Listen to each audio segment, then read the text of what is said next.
여러분 안녕하세요. 저는 경기도에 사는 60살 주부입니다. 평생을 조용히 살아온 저인데 작년에 정말 충격적인 일이 있었거든요. 어쩌면 제 생애 가장 큰 위기이기도 했고요. 그 사연을 오늘 처음부터 차근차근 말씀드릴게요.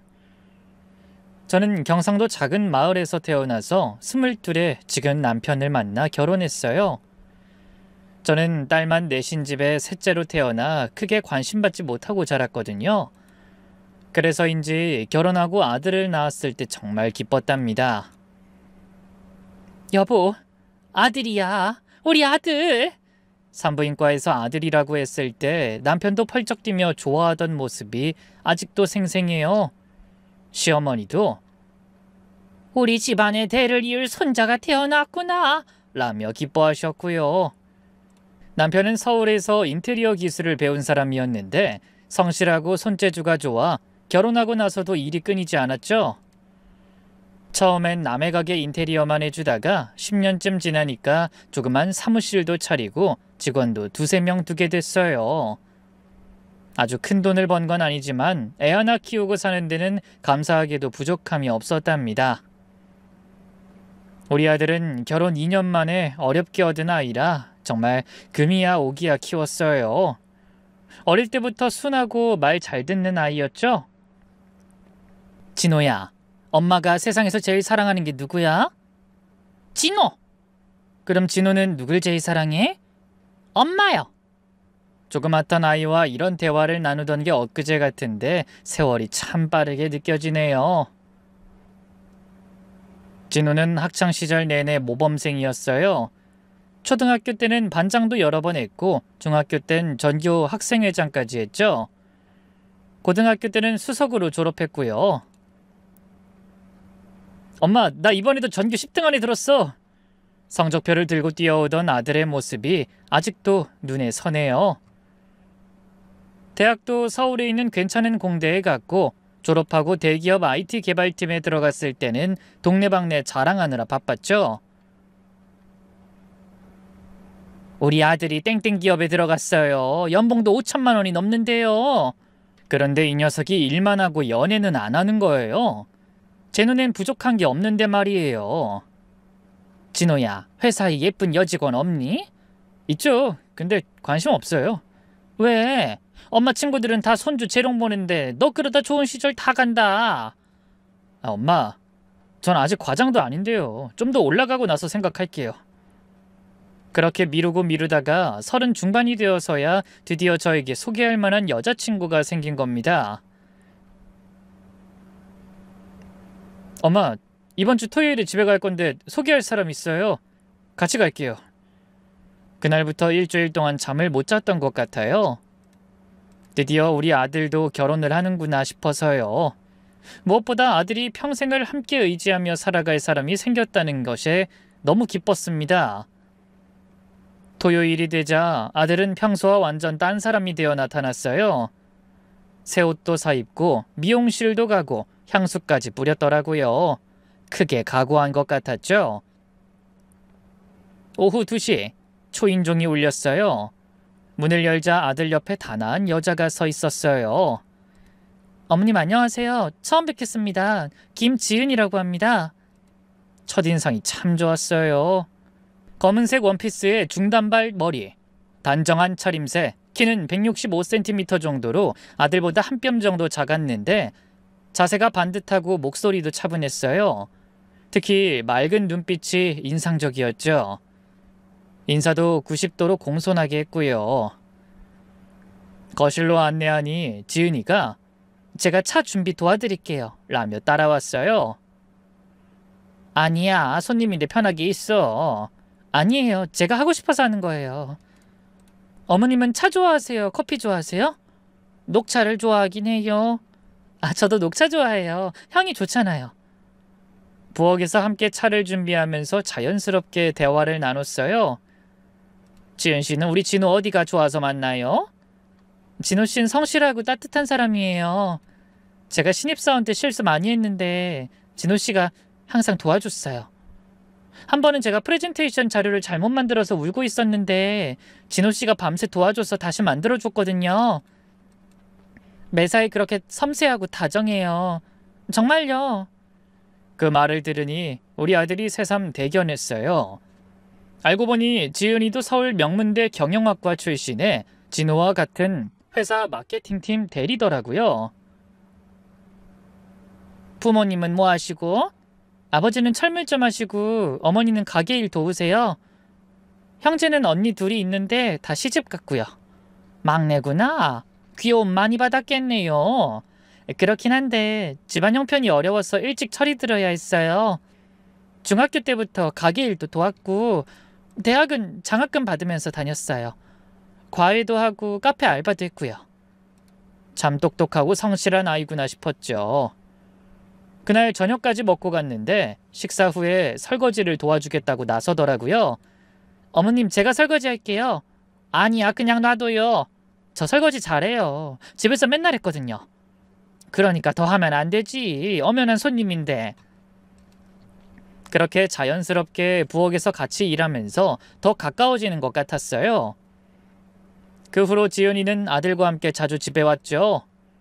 올 때마다 과일이나 떡 같은 걸 사왔는데 제가 빈손으로 와도 돼 라고 해도 어머님 좋아하시는 거 사오고 싶어서요 라며 꼭 뭔가를 들고 왔죠. 그렇게 순탄하게 만남이 흘러 2달 후에 양가 부모 상견례를 했어요. 강남의 한정식집에서 만났는데 사돈될 분들도 참 좋은 분들이셨어요. 우리 막내가 이렇게 좋은 집안에 시집가게 되어 감사합니다. 안사돈이 겸손하게 인사하시는데 오히려 저희가 더 감사했죠. 아니에요. 지은이가 얼마나 착하고 똑똑한데요. 우리 아들이 복이 많아요. 상견례가 끝나고 아이들은 본격적으로 결혼 준비를 시작했어요. 한창 준비하던 중 아들과 지은이가 함께 와서는 조심스럽게 말을 꺼냈습니다. 어머니 아버지, 저희 전세로 시작하려고요. 5천만 원이면 경기도에 괜찮은 아파트 구할 수 있어요. 지은이가 민망하단 듯 웃으며 덧붙였어요. 사실 저희도 돈을 더 모아서 결혼하고 싶었는데 나이도 있고 진호 씨도 빨리 결혼하는 게 좋다고 해서요. 그래, 뭐 그것도 괜찮지. 요즘엔 다들 그렇게 시작한다던데. 겉으론 그렇게 말했지만 속으론 아쉬웠어요. 우리 때는 부모가 집 하나는 해주는 게 당연했는데 더구나 전세 사기 뉴스를 하도 많이 봐서 불안하기도 했고요. 그날 밤 침대에 누워있는데 자꾸 지은이 얼굴이 떠올랐어요. 미안해하던 표정, 조심스럽게 말하던 모습. 여보, 우리가 좀 무리해서라도 아파트 사주면 어떨까? 남편이 벌떡 일어나 앉았어요. 뭐? 아이 무슨 소리야? 요즘 집값이 얼만데? 아이 그래도 우리 하나뿐인 아들인데. 요즘 서울 근교도 5억은 기본이야. 우리가 무슨 재벌인 줄 알아? 우리 형님들도 조카들 결혼할 때 다 집해줬잖아. 형님은 건물이 있으니까 그렇지. 우리가 뭐가 있어? 통장에 3억, 적금이랑 주식 합쳐도 4억이 전부야. 은행 대출 받으면 되지. 아니면 우리도 땅 팔 것도 좀 있잖아. 그게 우리 노후자금인 거 몰라? 그리고 우리 나이가 몇인데 빚을 져? 그날부터 한 달 동안 매일 같은 대화가 반복됐어요. 아침에도 저녁에도. 여보 생각해봐. 아들이 전셋집 전전하면서 살면 언제 돈을 모아? 집값은 계속 오르는데. 그건 애들이 알아서 할 일이지. 전세 사기당하면 어떡해? 뉴스 안 봤어? 제가 계속 설득하니까 남편도 조금씩 마음이 흔들리는 것 같았어요. 우리가 아껴 쓰면 돼. 노후에 아프면 아들이 도와주겠지. 아들한테 손 벌리고 살 거야? 말이 그렇단 거야. 그렇지 않도록 열심히 살아야지. 우리 그래도 아직 팔팔하잖아. 결국 한 달 후에 남편이 두 손을 들었습니다. 그래, 당신이 그렇게 하고 싶다면 대신 너무 비싼 데는 안 돼. 그리고 대출은 최소한으로. 그렇게 해서 아들에게 줄 집 구경을 시작했어요. 주말마다 부동산 다니고 모델하우스 구경하고 설레고 들떴죠. 이 집은 어때요? 역에서 가깝고 학군도 좋아요. 너무 비싸요. 6억이 넘잖아요. 그럼 이쪽은 좀 외곽이지만 신축이에요. 발품을 팔다가 한 달 후쯤에 마침내 마음에 드는 곳을 찾았죠. 경기도 신도시 지하철역도 근처에 있는 32평에 5억이 좀 넘는 금액이었어요. 이 가격에 이런 집 찾기 힘들어요. 집주인이 급하게 파는 거라서. 부동산 아주머니 말대로 정말 좋은 매물이었어요. 남향에 뷰도 좋고 단지도 깨끗했죠. 계약금 찍는 날 지은이도 함께 왔어요. 어머님 정말 괜찮으세요? 너무 큰 돈인데. 괜찮아. 이게 우리가 할 수 있는 최선이니까. 계약서에 도장을 찍는데 웃기게도 손이 떨리더라고요. 5천만 원이 넘는 돈이 통장에서 빠져나가는 걸 보니 가슴이 텅 비는 것 같았죠. 하지만 지은이가 감격해서 눈물 짓는 모습을 보니 잘한 일이다 싶었어요. 어머님 정말 감사해요. 이 은혜 평생 잊지 않을게요. 정말로요. 10월이 되고 드디어 아들의 결혼식 날이 왔어요. 가을 하늘이 정말 맑고 예쁜 날이었죠. 아침 일찍 미용실에 갔는데 지은이가 화장하는 모습을 보니 정말 아름답더라고요. 어머니 저 정말 행복해요. 진호씨 같은 사람 만나서, 그리고 어머님 같은 시어머니 만나서요. 에이 뭐 나야 뭐 그냥 평범한 사람이지. 잘해준 것도 없는데.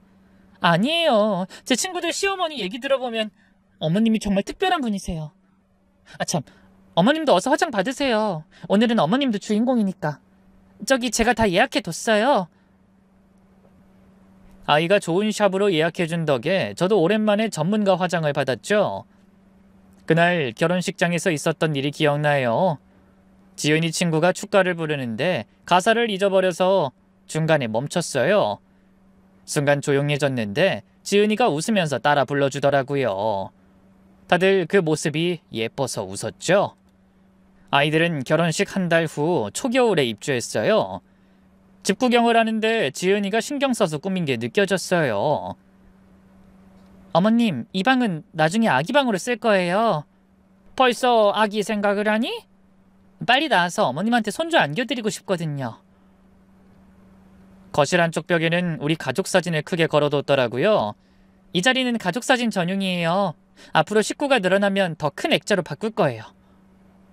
그 후 2년 동안은 정말 꿈같은 시간이었어요. 아이들은 한 달에 2번은 꼭 정기적으로 우리 집에 왔어요. 둘째, 넷째 주 일요일은 부모님 방문의 날이라고 정해놓고 꼭 지켰죠. 올 때마다 꼭 뭔가를 사오더라고요. 제가 좋아하는 호두과자, 남편이 좋아하는 족발, 계절 과일, 건강식품. 어머님, 이거 관절에 좋대요. 하나씩 드세요. 아버님, 혈압약 잘 드시고 계시죠? 이것도 같이 드시면 좋대요. 작은 것 하나하나 챙기는 모습이 정말 예뻤어요. 한 번은 제가 허리가 아파서 병원에 갔는데 지은이가 회사 조퇴하고 병원으로 왔더라고요. 어머님, 제가 늦었죠? 많이 아프세요? 아니야. 회사 있는데 왜 왔어? 어머님 아프신데 어떻게 회사에 있어요? 의사 선생님이 뭐래요? 그렇게 옆에서 간호해 주는데 정말 딸 같더라고요. 귀찮을 법도 한데 명절 준비도 너무 잘해줬죠. 추석 때는 이틀 전부터 와서 같이 준비했는데 한 번은 제가 전 부치다가 실패해서 태운 적이 있거든요. 어머, 정신이 없어서 버려야겠다. 아니에요, 이것도 먹을 수 있어요. 탄 부분만 잘라내면 돼요. 그냥 버려. 새로 하면 되지. 아깝잖아요. 이것도 정성인데요. 설날에 떡국을 끓이면 곁에 와서는 어머님, 내년부턴 제가 끓일게요 라고 하던 그 착한 마음씨. 자기들 쓰기에도 부족할 텐데 저희 용돈도 꼬박꼬박 챙겨줬죠. 명절 때는 봉투에 넣어서 정중하게 인사하며 줬고, 평소엔 어머님, 이걸로 맛있는 거 사드세요 라면서 슬쩍 지갑에 넣어주고 갔고요. 아니야, 너희가 쓸 데가 얼마나 많은데. 저희 맞벌이잖아요. 어머니 아버지 건강하신 게 최고예요. 동서들이 언제나 절 가장 부러워했죠. 언닌 정말 며느리 복이 터졌어. 요즘 어디 그런 며느리가 있어. 글쎄 말이야, 정말 복 받았지. 2년 동안 한 번도 싸운 적이 없었어요. 아들이 가끔 오늘 못 갈 것 같아 라고 하면 지은이가 혼자서라도 꼭 왔거든요. 진호 씨는 회사 일이 있대요. 저라도 와야죠. 혼자 오기 불편하지 않아? 전혀요. 어머님이랑 단둘이 있으면 더 편해요. 그렇게 늘 진심이던 아이가 얼마나 고맙던지. 그런데 2년 차가 되던 해 어느 순간부터 분위기가 달라지기 시작했어요. 새해 초까지 평소와 같았는데 설날부터 이상하더라고요. 평소엔 전날 밤부터 와서 같이 준비하는데 당일 아침 1시에 왔어요. 어머님 죄송해요. 어제 회사 일이 늦게 끝나서. 근데 지은이 얼굴이 많이 수척해 보이는 거예요. 평소보다 10kg은 빠진 것 같았죠. 아이 지은아 많이 말랐네. 어디 아픈 거 아니야? 아니에요. 요즘 다이어트 중이라서. 무슨 다이어트? 안 그래도 말랐는데 요즘 옷이 안 맞아서요. 하지만 밥상 앞에서도 거의 먹질 않았어요. 좋아하던 갈비찜도 두어 점 먹고 젓가락을 놨죠. 그리고 계속 핸드폰만 확인했어요. 무슨 연락 기다리니? 회사에서 급한 메일이 올 거라서. 설날인데 무슨 회사 메일? 해외 거래처가 있어서 시차 때문이에요. 뭔가 찜찜했죠. 변명 같았어요. 3월이 되면서는 더 이상한 일이 있었어요. 평일 오후에 치과 정기검진을 받고 나왔는데 근처 백화점에 들를 일이 있었거든요. 1층 화장품 매장을 지나가는데 지은이를 봤어요. 지은아! 불렀는데 못 들었는지 그냥 나가버리더라고요. 뭔가 급한 일이 있는 것처럼 빠른 걸음으로. 평일 오후에 회사원이 백화점에? 그래서 저녁에 전화했죠. 지은아, 오늘 낮에 백화점에서 널 본 것 같아. 네? 백화점이요? 저 오늘 하루 종일 회사에 있었는데요. 그래? 내가 잘못 봤나? 아마 그런가 봐요. 저랑 비슷한 사람이었나 보죠. 하지만 분명 지은이 같았는데 평소 자주 입던 원피스를 입고 있었거든요. 그 다음 달에는 제 오랜 친구가 전화해서 그러더라고요. 우영수가 어제 낮에 네 아들 봤는데 편의점 앞에서 담배 피우고 있더라. 우리 진호가? 아이 설마 담배 안 피우는데? 분명 진호 맞았어. 인사하려고 했는데 표정이 안 좋아 보여서 그냥 지나갔지 뭐. 집에 와서 진호에게 전화했어요. 진호야, 잘 지내고 있는 거야? 근데 너 혹시 담배 피우니? 네, 요즘 좀 그래요. 언제부터? 왜? 별거 아니에요. 조금만 피우니까 걱정하지 마세요. 진호는 학창 시절부터 담배를 극도로 싫어했는데 무슨 일이 있나 싶었죠. 그렇게 또 시간이 흘러 어버이날쯤이었어요. 아이들은 원래 매년 아침 일찍 와서 카네이션 달아주고 함께 외식했는데 그날은 오지 않더라고요. 서운한 건 없었지만 걱정이 됐죠. 어머니 정말 죄송해요. 몸이 좀 안 좋아서. 전화기 너머 목소리가 울먹거리는 것 같았어요. 많이 아파? 병원은 갔어? 네, 괜찮아질 거예요. 다음 주에 꼭 찾아뵐게요. 하지만 다음 주에도 오지 않았죠. 그달의 어느 날 오후, 진호가 퇴근도 하기 전에 집에 왔어요. 얼굴이 망가져 있었죠. 수염도 깎지 않고 눈은 충혈되고 옷도 구겨져 있었어요. 진호야, 무슨 일이야? 왜 이 시간에 연락도 없이 왔어? 엄마 아빠 할 얘기가 있어요. 남편도 TV 보다가 리모컨을 내려놨어요. 진호의 표정이 너무 심각했거든요. 뭔데 그래? 회사에서 무슨 일 있어? 진호가 거실 바닥에 털썩 주저앉았어요. 그리고 한참을 아무 말도 못하다가 지은이가 큰 실수를 했어요. 실수? 무슨 실수? 가슴이 철렁했어요. 설마 바람이라도? 아니면 사고라도? 주식 투자로 큰 돈을 잃었어요. 주식? 얼마나? 진호가 고개를 들지 못하고 말했어요. 2억 3천만 원이요. 뭐라고? 남편이 벌떡 일어났어요. 이게 무슨 소리야? 2억을 어떻게 주식에 넣어? 너희가 그런 돈이 어딨어? 진호가 자세히 설명하기 시작했어요. 작년 초 회사 선배가 지은이에게 바이오 주식을 추천했대요. 땡땡 바이오라는 회사인데 신약 임상하는 곳이라고 했던 것 같아요. 선배가 그러는데 이 회사가 개발 중인 치매 치료제가 임상을 통과하면 주가가 10배는 오른다고 했거든요. 처음엔 적금겐 3천만 원으로 시작했대요. 근데 정말로 한 달 만에 4,500만 원이 됐다는 겁니다. 그때 그만뒀어야 했는데 선배가 이제부터가 진짜라고, 임상 결과 발표가 다음 달이라고. 그래서 신용대출을 받았대요. 5천만 원. 주가가 좀 떨어졌는데 선배가 그럴 수 있다고 오히려 싸게 살 기회라고 했대요. 그래서 카드론 몇 천만 원, 또 주가가 떨어지자 제2금융권에서 몇 천만 원. 제2금융권 어떤 걸 말하는 거야? 저축은행이나 캐피탈 같은데요. 이자가 비싸요. 연 20% 정도. 남편이 한숨을 푹 쉬었어요. 그래서 주가가 계속 떨어지니까 물타기를 했대요. 물타기가 뭐야? 평균 매수 단가를 낮추려고 더 사는 거예요. 나중에 조금만 올라도 본전은 얻을 수 있게. 결론은 그래서 결국 사채까지 썼다는 겁니다. 그런데 결국 그 회사 대표가 임상 데이터 조작으로 구속됐대요. 회사는 거품처럼 사라졌고 2억이 넘는 돈이 그냥 날아갔다는 거였죠. 그 선배도 전재산 5억 날렸대요. 회사도 그만두고 연락 안 돼요. 지금 빚이 정확히 얼마야? 원금만 2억 3천, 이자까지 하면 한 달에 630만 원씩 나가요. 분명 아들과 지은이의 월급을 다 합쳐야 빠듯하게 이자를 낼 수 있는 상황이었죠. 다음 날 오후 지은이가 왔어요. 정말 다른 사람 같았습니다.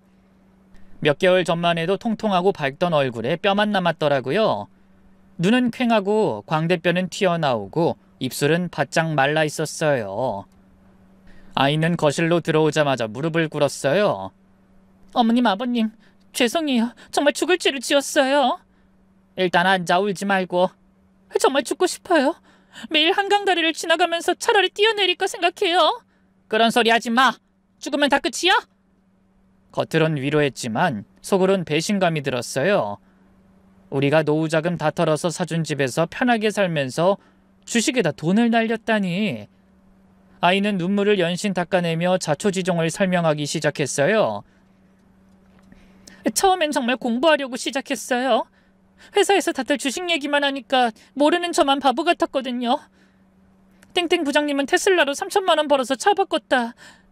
다른 과장님은 삼성전자로 전세금을 만들었다. 점심시간마다 그런 얘기만 하니까. 그래서 책도 사고 유튜브도 보고 공부했대요. 처음에 넣은 100만 원이 150만 원 되니까 신기했다면서요. 그때 그만했어야 했는데 욕심이 생겼어요. 근데 그 선배가 나타난 거예요. 회사에서 주식 천재로 소문난 선배였거든요. 선배가 저한테만 특별히 알려준다고 절대 망하지 않는 회사라고 말했어요.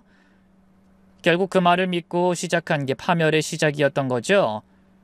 더 충격적인 건 회사 동료들한테도 돈을 빌렸다는 거였어요. 팀장님께 2천만 원, 과장님께 1,000만 원, 동기들한테도 500만 원씩. 그래서 총 얼마야? 5천만 원 정도. 회사에 소문나면 저 잘려요. 남편이 물었어요. 집을 팔면 얼마나 받을 수 있어? 진호가 대답했어요. 부동산에 물어보니 5억 5천 정도는 받을 수 있대요. 대출 갚고 나면 4억 2천 정도 남을 것 같아요. 그럼 빚 다 갚을 수 있겠네? 그게... 아들이 머뭇거렸어요. 또 뭐가 있어? 사실 지은이가 친구들한테도 빌렸대요. 대학 동창들하고 고등학교 친구들.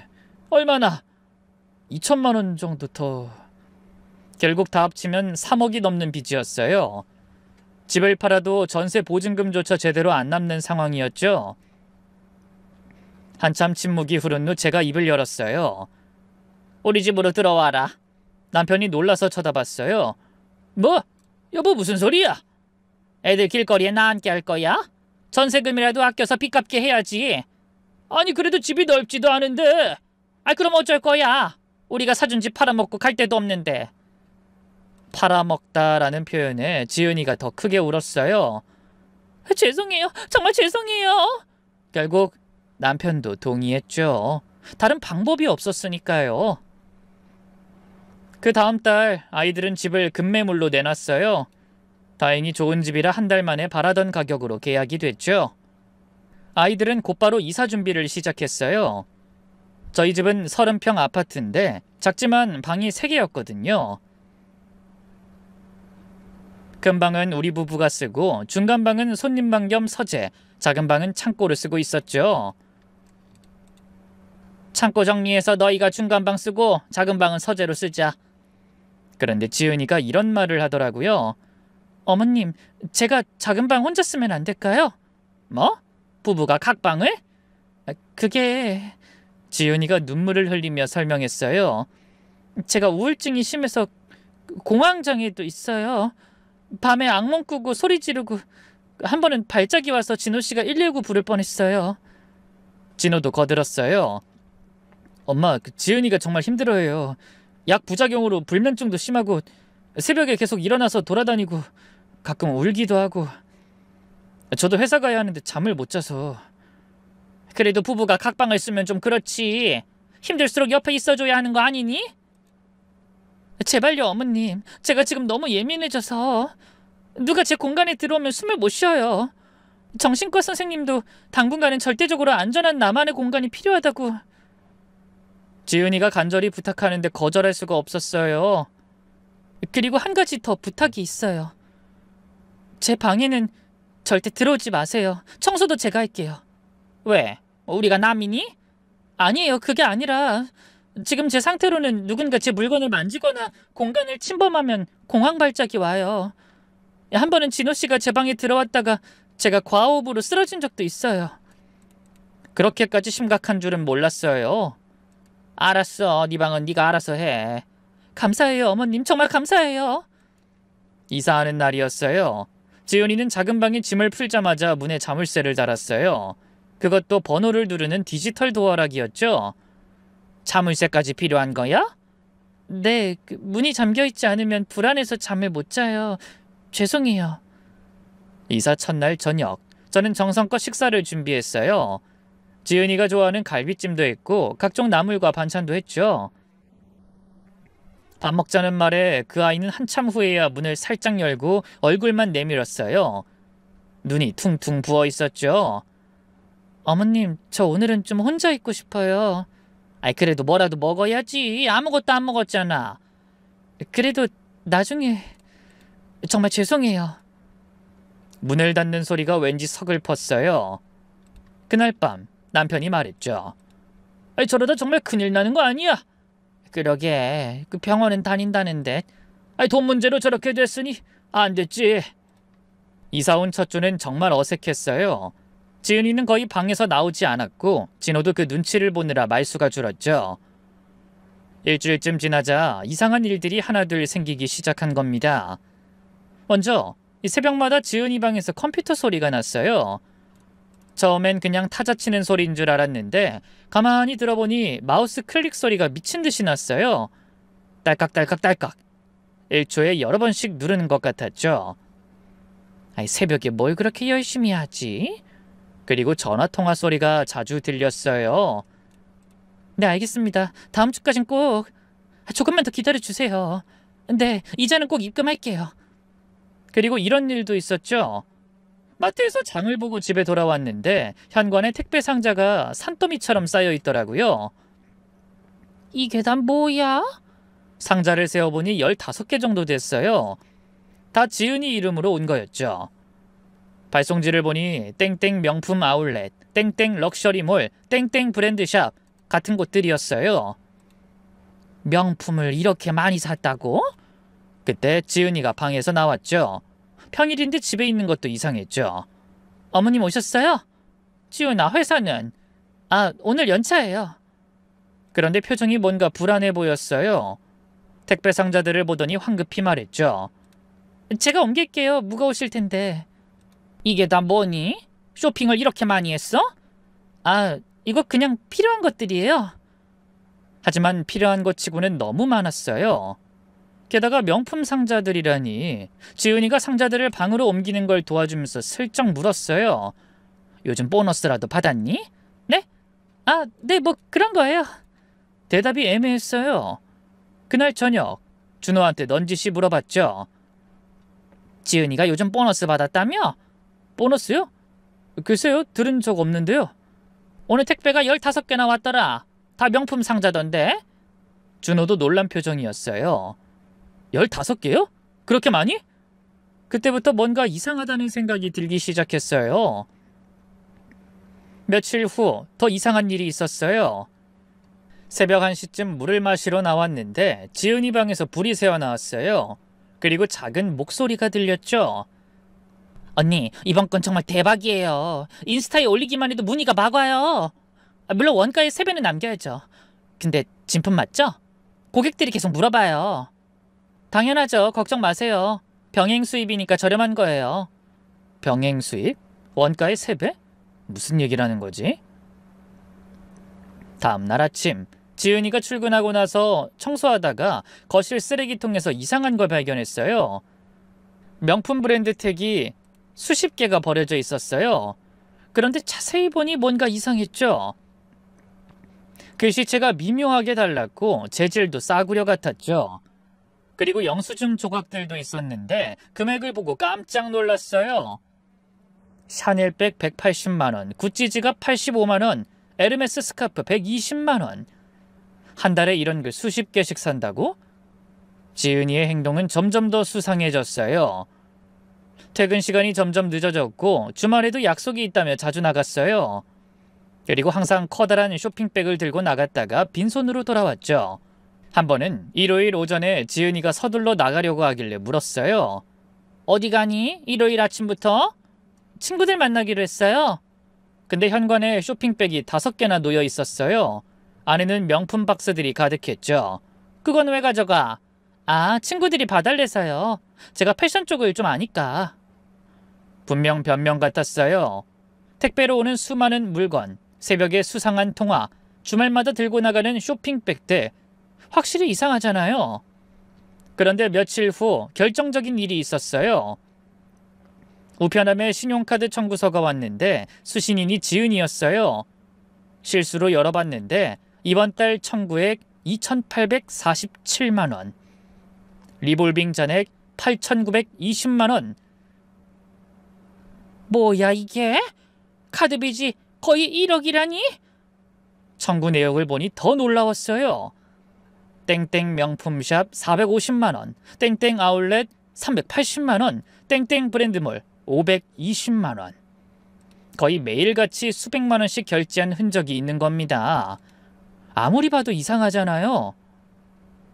그날 밤 진호한테 슬쩍 물어봤어요.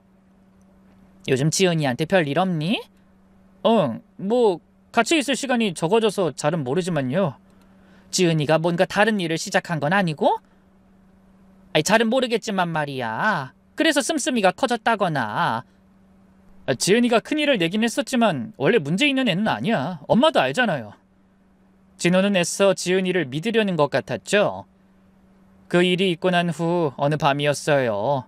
그때도 새벽 2시쯤 화장실을 가려고 나왔는데 지은이 방에서 여러 명의 목소리가 들리는 겁니다. 언니, 이번엔 정말 대박이에요. 오늘만 150개 나갔어요. 마진이 개당 3만 원이니까 우와, 돈이 막 들어와요. 내일은 가방 올릴 거예요?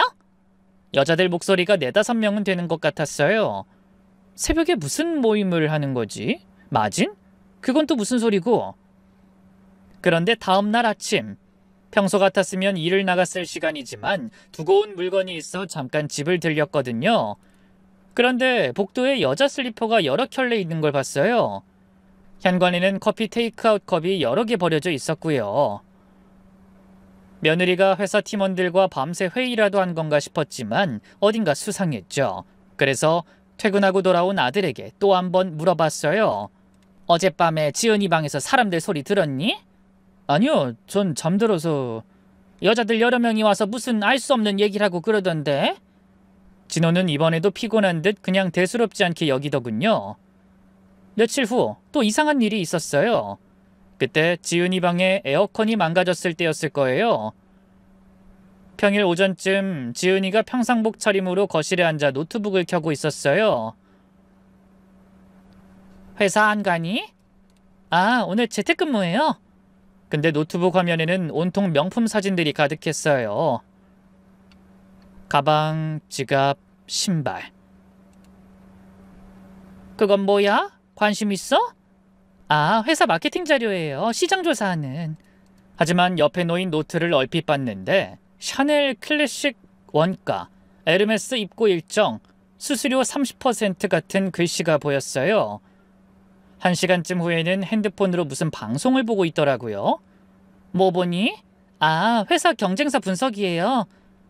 어머님, 저 일 좀 할게요. 눈치를 줘도 궁금하고 불안해서 곁을 떠날 수가 없더군요. 화면을 슬쩍 봤더니 누군가 열심히 설명하고 있는 것 같았어요. 선착순 10명! 지금 아니면 못 삽니다! 같은 자막이 계속 떴죠. 그때쯤 우체부가 와서 등기 우편을 여러 통 전달해줬는데 발신인을 보니 다 카드 회사들인 거예요. 땡땡카드, 땡땡카드, 땡땡캐피탈, 또 카드 청구서인가 싶었죠.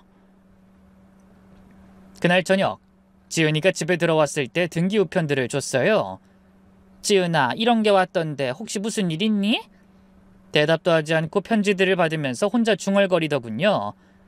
아, 결제일이 겹쳤구나. 결제? 뭘 그렇게 많이 샀어? 아니에요. 그냥 업무상 필요한 거예요.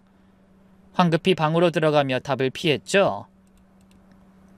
저는 더 이상 참을 수 없어서 진호를 불렀어요.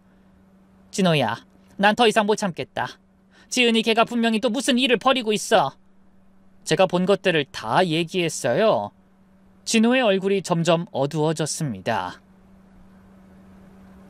새벽에 여자들 모아서 알 수 없는 얘기하고 마진이 얼마라고 하고 명품 사진 보면서 뭔가 하고 그때 그 카드빚도 그렇고 내가 볼 땐 무슨 다단계 같은 거에 빠진 것 같아. 명품이나 다른 상품 이야기하면서 사람들 끌어모으는 거 아니야? 나 너무 걱정돼. 그날 밤 방에서 진호와 지은이가 크게 싸웠어요. 그럼 안 되지만 견딜 수 없던 저는 문 밖에서 그 소리를 듣고 있었죠. 당신 설마 다단계 하는 거야? 아니야. 그냥 좋은 제품 저렴하게 구매하는 거야. 근데 왜 새벽까지 사람들 모아서 회의해? 그건 공부하는 거야. 제품 공부하고 마케팅 배우고. 마케팅? 도대체 무슨 마케팅? 며느린 끝까지 제대로 대답하지 않았어요. 미안해. 조금만 더 하면 돼. 이번엔 정말 성공할 수 있어. 뭐가 성공이야? 또 빚내서 물건 사재기 하는 거잖아. 싸움 소리가 밤늦게까지 이어졌습니다. 집안 분위기는 최악이었어요. 지은이는 방에서 거의 나오지 않았고 나올 때마다 핸드폰을 붙들고 있었죠. 띠링 띠링 띠링. 한 번은 지은이가 화장실 간 사이에 거실 상탁에 잠깐 핸드폰을 놓고 갔는데 화면에 메시지들이 계속 뜨더라고요. 슬쩍 보니 언니 가방 언제 와요? 3개월째 기다리는데 유유 환불해주세요. 사기 아니죠? 사기라니요? 설마 그 말이 들려올 줄은 몰랐는데 마음이 급격하게 요동치기 시작했습니다. 의심은 점점 확신이 되어가고 있었어요. 그쯤 동네 아주머니를 마트에서 만났거든요. 어머, 안녕하세요. 그동안 뵙고 싶었는데 혹시 댁 며느님이 별말 안 하시나요? 네? 무슨 말이요? 우리 딸이 며느님한테 명품 가방 공구로 샀는데 2달째 안 온대요. 200만 원이나 줬는데. 200만 원? 근데 공구가 뭐예요? 공동구매 그런 거라던데요. 사람들이 다 같이 물건 사는 거요. 우리 딸뿐만 아닌 것 같던데. 무슨 문제 생긴 건가요? 그날은 정말 날이었던 것 같아요. 집으로 돌아가다가 애써 마음을 진정하려고 들린 카페에서 우연히 지은이를 본 겁니다. 지은이 맞은편에 있던 여자 둘 중에 한 명이 울면서 말하고 있었어요. 언니, 제가 대출받은 돈이었어요. 500만 원, 이자도 못 내고 있어요. 미안해, 정말 미안해. 상위 공급처에서 물건이 안 와서. 변명하지 마세요. 처음부터 물건 없었던 거죠? 다른 여자가 화를 냈어요. 언니가 멘토님한테 배웠다면서 확실하다고 했잖아요. 한 달이면 투자금 2배로 만든다고. 나도 속은 거야. 내 위에 있는 언니들도 물건을 못 받고 있어. 봐봐. 지은이가 가방에서 서류를 꺼내 읽어주며 자신도 속았다고 증명하고 있었어요. VIP 다이아몬드 등급 승급 조건, 월 매출 5천만 원 달성 시 해외 연수, 하위 라인 10명 이상 확보 시 특별 보너스, 이렇게 체계적이었다고. 그게 무슨 변명이에요? 내 돈 돌려줘요. 세상에, 완전히 다단계 사기였던 게 분명했습니다. 그건 전형적인 피라미드 구조잖아요. 지은이는 또다시 고개를 숙이고 있었어요. 예전엔 언제나 당당하고 자신감 넘치는 아이였는데. 조금만 기다려줘. 이번에 큰 브랜드랑 직거래 라인 뚫었어. 이걸로 다 해결할 수 있어. 도대체 얼마나 많은 사람한테 돈을 받은 건지 알 수 없었어요. 사건은 걷잡을 수 없이 심각해지고 있었어요. 며칠 후 더 충격적인 일이 생겼습니다. 경찰서에서 전화가 왔거든요. 김지은 씨 보호자 되십니까? 사기 혐의로 고소장이 여러 건 접수됐는데요. 사기요? 사기건으로요. 한번 오셔야 할 것 같습니다. 결국 경찰까지 개입된 겁니다. 저는 가족들에게 아무 말도 하지 않았어요. 어떻게 일을 해결해야 할지, 내가 뭘 해야 할지 답을 내릴 수 없었거든요. 그러다 진호가 출장을 간 날이었어요. 아침부터 지은이 방에서 울음소리가 들렸습니다. 전화 통화하는 것 같았는데. 멘토님, 저 어떡해요? 사람들이 다 환불 요구하는데. 네? 연락 두절이요? 그럴 리 없어요. 본사가 없어졌다고요? 그게 무슨... 전화를 끊고 한참을 울더니 갑자기 조용해졌어요. 아는 체 하고 싶었지만 그럴 수 없었어요. 어떤 게 아이를 도와주는 건지 혼란스러웠습니다. 그렇게 한참을 문 밖에서 기다리는데 점심때가 되도록 아무 소리가 안 나더군요. 우선은 진정한 후에 이야기 나눠보자 싶어서 아무렇지 않은 척하며 문을 두드렸습니다. 지은아, 밥 먹어야지. 이상하게 대답이 없었어요. 아무런 기척도 느껴지지 않고요. 지은아? 문이 끼익 하는 소리와 함께 살짝 열렸습니다. 다행히 잠기지 않은 상태였죠. 불안한 마음에 저는 오랫동안 닫혀있던 그 문을 열었는데 지은아! 지은이가 정신을 잃은 채 침대에 누워 있었습니다. 책상 위에는 빈 소주병 여러 개와 수면제가. 지은아, 정신 차려! 119에 전화하고 진호한테도 급히 연락했어요. 지은이를 깨우며 구급차를 기다렸어요. 그러면서 방을 둘러봤는데 방 안은 그야말로 아수라장 같은 창고처럼 변해 있었습니다. 명품 박스들이 산더미처럼 쌓여 있었는데 열어보니 다 가짜 같았어요. 조잡한 짝퉁들이 가득했죠. 책상 위에는 피해자 명단이 빼곡했어요.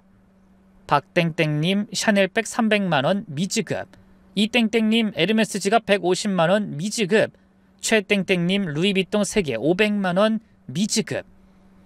100명이 가까운 이름이 적혀 있었는데 모두 미지급이었어요. 총 수주 금액 4억 9천만원, 실제 구매 가능 금액 0원, 차액 4억 9천만원. 5억이라니 그게 다 사기로 받은 돈 같았습니다. 노트북을 열어봤더니 더 충격적인 내용이 있었어요. 문자 단체방이 여러 개 있었는데 지은쌤과 함께하는 명품 라이프, 공부 여신 지은쌤 VIP, 지은쌤 패밀리, 다이아몬드 등급 도전. 각 채팅방마다 수백 명이 들어있었어요. 그리고 멘토라는 사람과의 대화. 이번 달 실적 부진하네요. 더 많은 사람들 모집하세요. 제품은 언제쯤 들어오나요? 제품은 중요하지 않아요. 사람을 모으는 게 중요합니다. 아래 라인을 더 만들어야 수익이 나요. 완전한 다단계 조직이었어요. 저는 넋이 나가 책상에 있던 지은이 일기장을 펼쳐봤습니다. 떨리는 손으로 페이지를 넘겼어요. 오늘도 거짓말했다. 물건이 곧 온다고. 미안해 죽겠다. 엄마한테 생활비 달라고 했다. 피해자한테 일부라도 돌려주려고. 멘토님이 조금만 더 버티면 큰돈을 벌 수 있다고 했다. 정말일까? 더 이상 못하겠다. 사람들 만나기가 무섭다. 가족에게 죄스럽다. 그때 구급대원들이 도착했습니다. 병원 응급실에서 진호를 만났어요. 출장 중에 연락받고 바로 온 거였죠. 엄마, 지은이가... 다행히 발견이 빨라서 위독하진 않대. 위 세척하고 있어. 대기실에서 기다리면서 진호한테 방에서 본 것들을 얘기했어요. 5억 가까운 돈을 받고 물건을 주지 못했어. 완전히 다단계 사기에 빠진 거야. 진호가 머리를 감싸쥐었어요. 또 이런 일이... 이번엔 더 심각해. 피해자가 100명은 돼. 의사 선생님이 나왔어요. 다행히 생명엔 지장 없습니다. 다만 정신과 협진이 필요합니다. 다음날 지은이가 깨어났죠. 어머님, 진호야. 왜 또 이런 짓을 했어? 진호가 울면서 물었어요. 지은이도 울기 시작했어요. 처음엔 정말 좋은 일인 줄 알았어. 사람들한테 좋은 제품 싸게 살 수 있게 해주는 거라고. 그게 어떻게 사기가 된 거야? 멘토가 그러는데 물건은 나중에 주고 먼저 사람을 모으래. 그래야 대량 구매로 더 싸게 살 수 있다고. 그렇게 시작됐대요.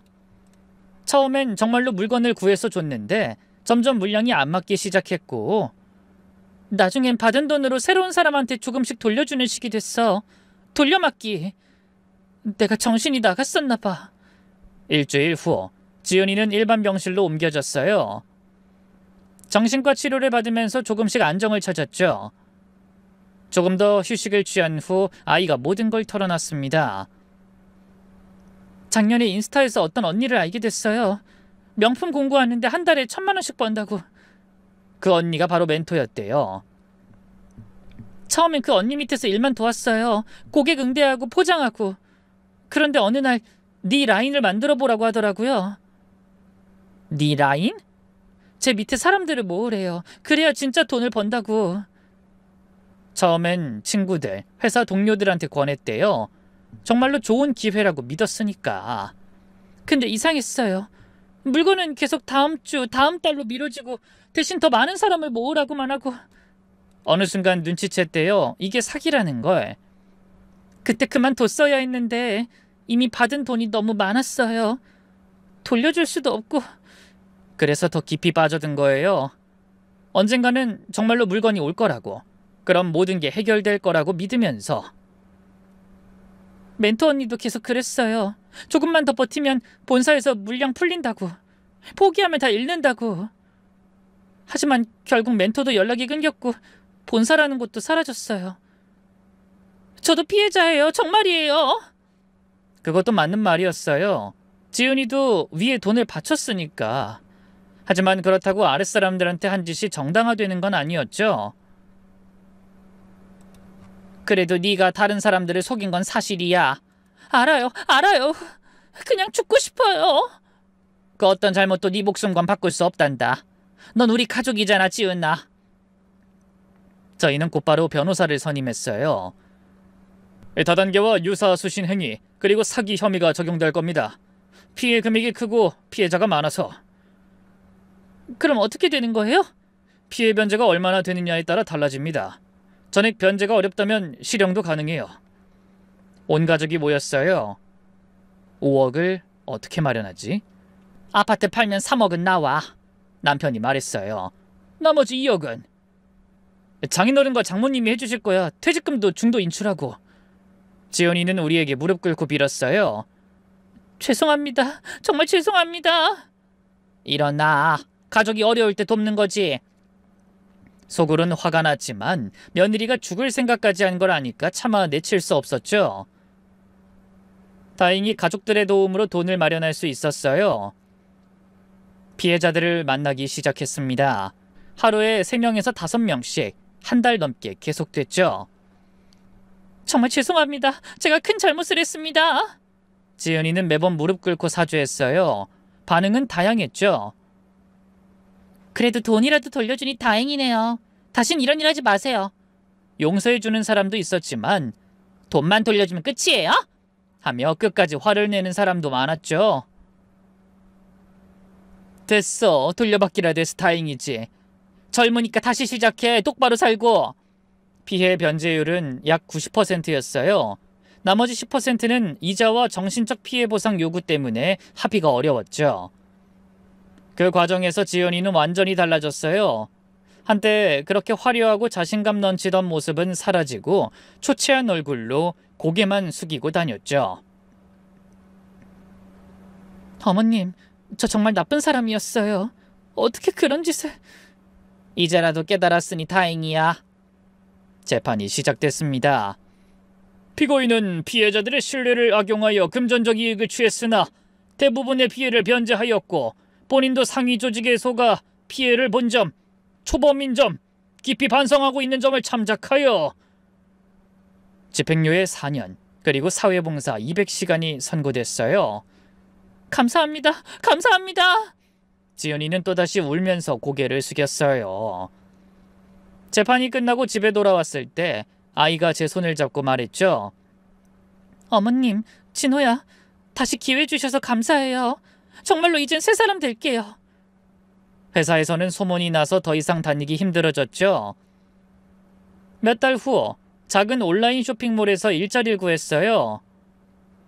고객 응대와 포장 일을 하는 단순 업무였지만 어머님, 취직했어요. 정직하게 일할 수 있는 곳이에요. 잘했네, 수고했어. 월급은 최저임금 수준이었지만 지은이는 불평하지 않았어요. 일할 수 있다는 게 얼마나 감사한지 몰라요. 정직하게 번 돈이 이렇게 소중한 줄 처음 알았어요. 정신과 치료도 꾸준히 받았어요. 의사 선생님이 그러는데 제가 쇼핑 중독과 과시욕이 있었대요. SNS에서 화려한 삶을 보여주고 싶어서. 이제 알았으니 고치면 돼. 사회봉사는 소비자보호원에서 했어요. 피해 상담을 돕는 일이었죠. 제 경험을 들려주면서 피해 예방을 돕고 있어요. 저 같은 사람이 다시는 안 나왔으면 좋겠어요. 그 후로 1년이 지났습니다. 지연이는 이제 그 회사에서 정직원이 됐어요. 성실함을 인정받아 팀장님이 추천해 주셨대요. 월급이 좀 올랐어요. 이제 250만 원은 받아요. 잘했어. 정말 자랑스럽다. SNS는 완전히 끊어버렸죠. 이제 남한테 보여주기 위한 삶은 안 살아요. 제가 행복한 게 중요하죠. 그렇게 소박하게 살고 있어요. 명품은커녕 필요한 것만 사고 남은 돈은 저축하고 기부해요. 피해자분들께 조금이라도 더 보상하고 싶어서 매달 50만 원씩 더 드리고 있어요. 진호와의 사이도 회복됐어요. 오히려 전보다 더 끈끈해졌죠. 여보, 미안해. 내가 정신 차리지 못해서. 이제 됐어. 앞만 보고 가자. 아이들은 작은 전셋집을 얻었지만 이전보다 더 행복해 보였어요. 주말엔 봉사활동을 해요. 금융피해 예방교육을 위해서요. 제가 직접 겪은 일을 얘기하면 다들 놀라워해요. 이렇게 평범한 사람도 빠질 수 있다고. 강의를 들은 한 아주머니는 덕분에 큰일 날 뻔한 걸 막았다며 감사하다고 인사를 전했다네요. 그럴 때마다 아이는 본인이 더 감사하다며 자신의 실수가 누군가에겐 도움이 될 수 있다는 것에 감격했대요. 가끔 예전 일을 생각하면 악몽 같아요. 어떻게 그런 일에 빠질 수 있었는지. 하지만 지은이는 말해요. 그때 전 뭔가에 홀린 것 같았어요. 쉽게 돈 벌 수 있다는 욕심, 남들에게 성공한 모습을 보여주고 싶은 허영심, 그게 저를 망친 거예요. 그래도 가족이 있어서 다시 일어설 수 있던 거죠. 어머님이 절 포기하지 않으셨잖아요. 진호도 끝까지 곁에 있어줬고. 그게 아니었으면 전 정말... 이제 그만 과거는 잊고 미래를 보자. 저도 며느리를 보면서 많은 걸 배웠어요. 누구나 실수할 수 있다는 것. 중요한 건 그 실수에서 배우고 다시 일어서는 거라는 걸. 그리고 가족의 사랑이 얼마나 큰 힘이 되는지도요. 지은이는 이제 정말로 새 사람이 됐어요. 검소하고 성실하게, 정직하게 살아가고 있죠. 얼마 전에는 이런 말을 했어요. 어머님, 이제야 진짜 어른이 된 것 같아요. 돈이 전부가 아니라는 걸, 정직하게 사는 게 얼마나 중요한지 알게 됐어요. 그래, 이제야 제대로 된 거야. 앞으로는 절대 욕심부리지 않을게요. 지금 이 평범한 일상이 얼마나 소중한지 알아요. 식탁에 둘러앉아 저녁을 먹는 우리 가족. 특별할 것 없는 반찬에 소박한 밥상이지만 그 어느 때보다 행복해요. 서로에 대한 믿음이 생겼고 사랑이 커졌거든요. 저희 가족이 이겨낸 이 역경과 고난의 이야기가 누군가에게 교훈이 되길 바랍니다. 쉽게 돈을 벌 수 있다는 달콤한 유혹, 화려한 삶에 대한 욕망, 그것들이 얼마나 위험한지, 그리고 실수했더라도 다시 일어설 수 있다는 희망도 함께 전하고 싶어요. 가족이 있다면, 사랑하는 사람들이 곁에 있다면 우리는 다시 시작할 수 있습니다. 그럼 긴 글 들어주셔서 감사합니다.